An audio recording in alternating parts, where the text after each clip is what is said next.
Assalamualaikum warahmatullahi wabarakatuh. Halo Indonesia, apa kabarnya? Ketemu lagi bersama saya Lucky di channel 189 cm Review, channel yang mengulas segala hal dari sisi ergonomi orang dengan tinggi badan ekstra. Di video kali ini saya akan membahas singkat mengenai motor yang bisa dibilang menjadi pioneer motor bergenre adventure di kelas non-moge. Motor ini adalah Kawasaki Versys X250. Ketika diluncurkan pada akhir 2016, ditawarkan dalam dua model, yaitu versi City dan versi Touring. Ketika itu, perbedaan utamanya adalah aksesoris yang disertakan di versi Touring, sehingga perbedaan harga antara kedua versi tersebut terpaut sekitar 10 juta. Di tahun 2020, Kawasaki Indonesia memberikan penyegaran kepada Versys X250 ini. Perubahan yang paling terlihat adalah warna motor menjadi abu-abu dengan grafis tulisan Versys X yang sangat besar mendominasi dari bagian atas fairing menyambung ke bagian samping atas tangki bensin. Berbeda dari yang sebelumnya warna hijau untuk versi City dan jingga untuk versi Tourer yang hanya terdapat tulisan Kawasaki yang cukup kecil. Kemudian perubahan berikutnya adalah kini hanya ditawarkan satu versi, yaitu hanya versi Tourer. Menariknya, versi yang kita tawarkan itu seperti sebuah kompromi antara versi City dengan versi Tourer sebelumnya, sehingga harga Versys X250 versi Tourer terbaru ini turun dari versi sebelumnya, menjadi tengah harga antara versi City dan versi Tourer. Apa saja perbedaan antara versi Tourer tahun 2020 dengan versi sebelumnya? Perbedaan pertama adalah versi Tourer terbaru ini tidak dilengkapi dengan lampu tambahan, tergantung dari persepsi konsumen ya. Bagi yang suka custom, tentunya hal ini cukup positif karena konsumen bisa menambahkan lampu tambahan dengan jenis dan model sesuai kebutuhan dan seleranya. Perbedaan berikutnya adalah versi Tourer kini tidak dilengkapi fitur rem ABS. Entah apa pertimbangan Kawasaki dengan menghilangkan rem ABS pada versi Tourer. Mungkin agar harga Versys X250 terbaru ini bisa ditekan. Kemudian perbedaan terakhir, tidak adanya standar tengah pada Versys X250 Tourer terbaru. Standar tengah sendiri mungkin memang akan jarang dipakai ya untuk motor sebesar dan seberat ini. Untuk spesifikasi lainnya masih tetap sama seperti Versys X250 sebelumnya. Mesin masih menggunakan mesin 2 silinder segaris dari Ninja FI generasi sebelum yang beredar saat ini, namun dengan penyesuaian pada ECU dan sudah dilengkapi assist dan slipper clutch, sehingga mampu menghasilkan tenaga sebesar 33,5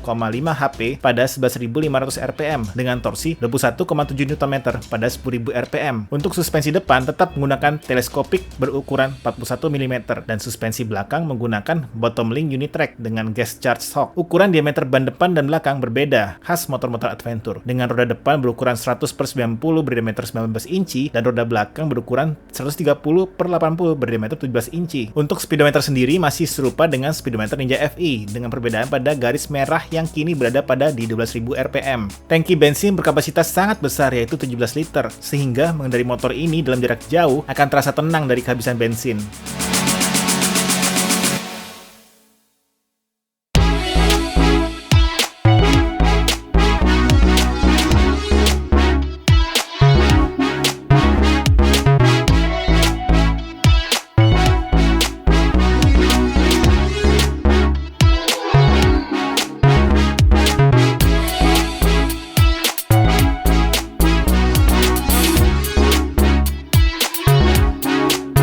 Namun pertanyaan terpenting adalah, apakah ergonominya cocok dan nyaman untuk orang dengan tinggi badan ekstra? Saatnya mencoba dan buktikan. Hal pertama yang saya perhatikan adalah busa joknya terasa sangat tebal dengan pembungkus yang terasa lembut dengan kontur yang bertingkat antara pengemudi dan penumpang.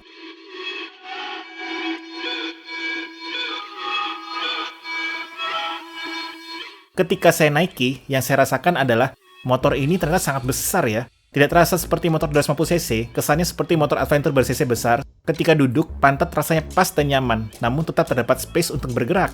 Ketika saya menapak sempurna, lutut agak lurus, menandakan jok ini sangat tinggi. Ketika saya menapakkan kaki di pijakan kaki, terasa posisi kaki sangat rileks dan tidak menekuk. Posisi tangan pun sangat tinggi, khas motor adventure yang ketika saya belokkan maksimal, ujung stang tidak menyentuh paha atau lutut saya. Posisi punggung saya pun sangat tegak dan nyaman.